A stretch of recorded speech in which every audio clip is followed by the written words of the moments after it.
Adadagan ng luy. Ay naku, malasang-malasa. Ang sabaw nun, lasang luy at talaga. Kaya, ang healthy. Pampaalis ng seafood. Wrinkles.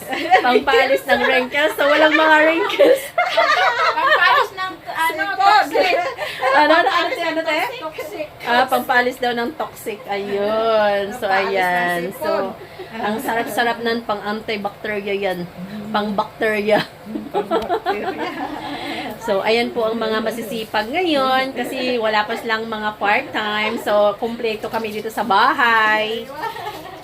Kaya, nagluluto kami ng healthy food. Makikikain lang naman ako. Ang ambag ko lang dyan, kalabasa na nasira. Shout out talaga. Shut up! Para bibo. At saka ito ang mas masarap. Hindi naman siya sira.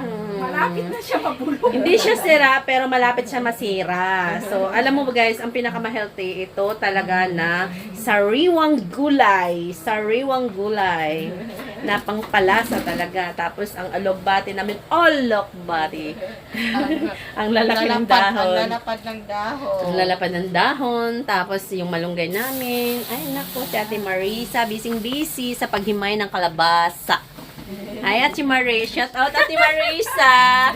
Hi. Ay, beautiful Ate Marisa. Walang part-time yan, kaya nandito lahat. Oh, di ba?